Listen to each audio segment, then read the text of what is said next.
రేపు నీ పిల్లలకి అక్కడికి రావడానికి తల్లిదండ్రులారా, పెద్దలారా, మీ దగ్గర ఏమైనా ఉందా? ఇవాళ పెద్దలకి ఇది సూటి ప్రశ్న.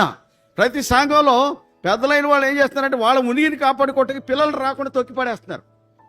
ఎవరొస్తూ తరిమీది ఎవరు వాళ్ళ పైకి తీసుకురారు, వాళ్ళు టాలెంట్ ఉన్నవాడిని బయటికి తీసుకురారు. వాళ్ళ పిల్లలేమో రోడ్ల మీద తిరుగుతుంటారు. వేరే వాళ్ళ పిల్లలేమో సంఘాల్లో బాధ్యత కలిగి చక్కగా నమ్మకంగా పనిచేస్తుంటే వాళ్ళు ఏం చేస్తారు? వీళ్ళని అనగదొక్కేస్తారు. రేపొద్దున ఈ రోడ్డు మీద ఆవారం తిన్నోడు సంఘం పెద్ద అవ్వాలి. ఈ చెత్త అలవాట్లోనే, చెత్త ఆలోచనలోనే ఈ నేటి దినాల్లో సంఘాల్లో పెద్దల్లో. దయచేసి ఏమనుకోకుండా, జరుగుతున్న ఈ దుర్మార్గాలు నేను చూస్తున్నాను కాబట్టి చెప్తున్నాను మీతో.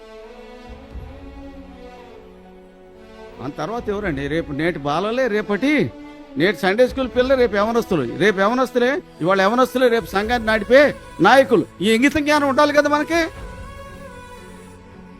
ఎవడు పట్టించుకుంటాడు పిల్లల గురించి? అందుకని ఆ సంఘానికి పోతున్నారు పిల్లలు. దావీదు చేసిన పునాది ఎవరికి అక్కడికి వచ్చిందండి? 1000 సంవత్సరాల తర్వాత ఆయన ఇంట్లోంచి వచ్చిన యేసుప్రభువుకు అక్కర రాలే? అవునే కదా? మరి వాళ్ళు ఎందుకు లేదా క్రమం? ఎందుకు లేదంటే మనకి ఇంగిత జ్ఞానం లేదు. దేవుని వాక్యం మనం చదవం.